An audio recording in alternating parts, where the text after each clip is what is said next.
Hello and welcome back to Matty's Tottenham blog and to another episode of Tottenham Hotspur Transfer Talk. Today we have some breaking news coming from Alistair Gold of Football.London, and he is claiming that Spurs are now closing in on a deal to sign a striker, one they hope will get done before deadline day. We also have an update from Fabrizio Romano on our pursuit of Milan Skriniar and his latest update on Arkadiusz Milik as well. So before I get into that video, if you do want more of these transfer videos, including interactive live streams, I'll be doing one later this evening, plus general Tottenham analysis videos, giveaways, collaborations and a charity stream. Make sure to hit that subscribe button down below and click the notification bell so you get notified whenever I upload or go live. So as I was saying, this breaking news coming from Alistair Gold this afternoon is that Tottenham are apparently closing in on a deal to sign a striker. And while Gold doesn't give a specific name to the striker that we could be signing, I think we can all make a very good guess, and personally I would think this is Arkadiusz Milik.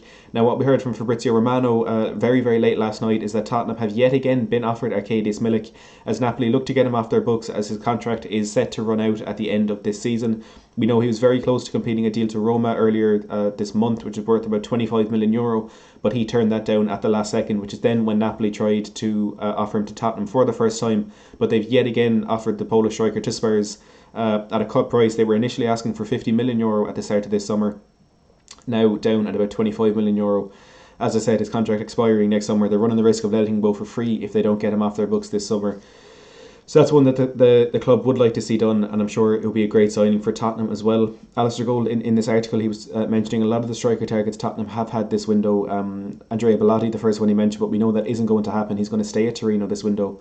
Talking about Met striker Habib Diallo, the Benfica duo Carlos Vinicius and Haris Seferovic, but he emphasised a bit more what had gone on in this Arkadiusz Milik situation. So I think while he doesn't give a name, I really do think personally, I could be way off here, but personally I do think from what we've seen in the last couple of weeks, I think Arkadiusz Milik is likely the striker that we're looking at, and I think it's a fantastic signing for us. He's a very experienced striker. He's one who's similar in style of play to Fernando Llorente, who of course is the last backup striker that we did have.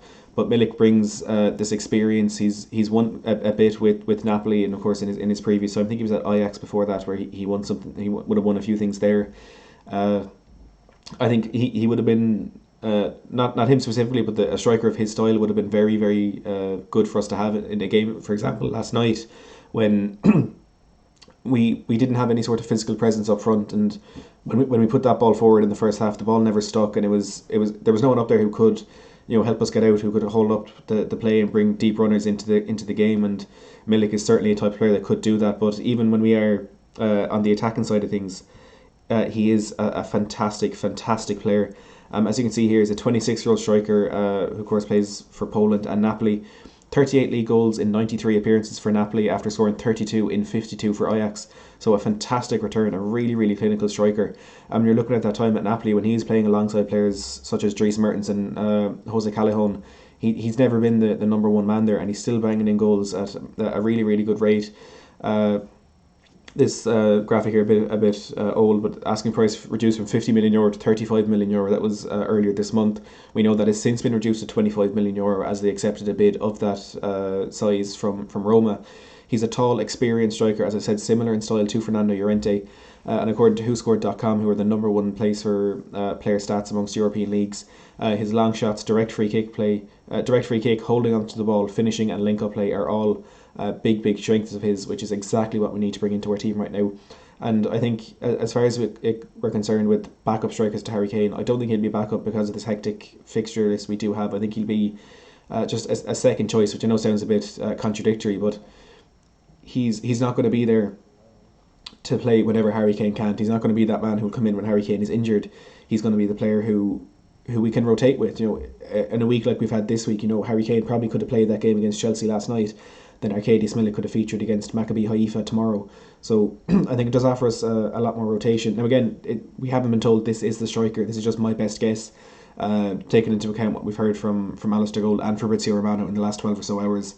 Now, of course, another player we've had a bit of an update on is Milan Skriniar, and we heard from Sky Sports in the last couple of days that this deal is in serious doubt, and Tottenham have now turned their attentions to a loan signing for Antonio Rudiger from Chelsea. However, as I was saying yesterday, I do think this could be a bit of a ruse from Spurs to force Inter Milan's hand in this move, and what Fabrizio Romano has had to say on this one is that the clubs are still locked in negotiations and that a deal is still on, but it will be very difficult, which I think is encouraging, because that's what we were hearing about the Gareth Bale move the whole way through that saga from Fabrizio Romano. So he's saying this deal is still on.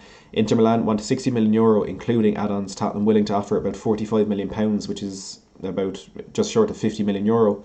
And I assume there will be some add-ons and bonuses included in that. So the two teams very, very close to agreeing a deal on this one. The valuations of the player not far off at all. But with what Antonio Conte said in the last couple of days, I think we said it over the weekend, that Milan Skriniar is a player they do want to keep a hold of, but for financial reasons they may be forced into selling him, and that, I assume, was music to the ears of Daniel Levy, and he will use that in his negotiations, and he will try and get that extra couple of £1 million off, which I don't think is the ideal way to approach this right now. I think we just need to get this deal over the line, because we seem to be so close, so close to putting these final pieces of the jigsaw together to getting a team that can compete on all four fronts this season. And I think if we do get Skriniar and Milik, we will certainly be in a position where I think we will almost definitely go on and win trophies this season. Now, as far as a replacement goes for Milan Skriniar and Inter Milan, I think that plays a big part in their decision to sell him. We know they had identified Nikola Malenkovic as a replacement for him, a centre-back for Fiorentina. However, according to Gianluca Di Marzio, in the last 12 or so hours, Nikola Malenkovic has actually been offered to West Ham. We know West Ham are also they're looking to sign a centre-back. They had a few bids turned down for James Tarkowski, and they have been pursuing a few other targets now, but Nikola Malenkovic could potentially be going to West Ham, which I think scuppers our chances of signing Milan Skriniar, but I'm sure Inter Milan have a couple of backup options there. As I said, they could be forced into selling Milan Skriniar, so they know how important it will be to get a replacement in, having already sold Diego Godin to Cagliari this transfer window. So it's all starting to kick off again. This has the same sort of feeling as last week when the Reguilon and Bale deal, the news all broke in the one day. I think we could be in for a very, very exciting end to this transfer. Now, as I said, I will be streaming later today, Wednesday evening. I'll be streaming. I'm also going to be doing a deadline day stream next Monday, hopefully the whole day through. And we're going to have some giveaways and collaborations on the channel coming up very, very shortly as well. So if you do want more of that, make sure to hit that subscribe button. Pop down in the comments below what you do think about these updates, if you think Skriniar and Milik are likely deals, and if you would like to see them come in. Also, if you think it is a different striker that we could potentially be bringing in the next couple of days, make sure to put that down in the comments below as well. If you have enjoyed this video, as always, please give it a big thumbs up, and thanks for watching.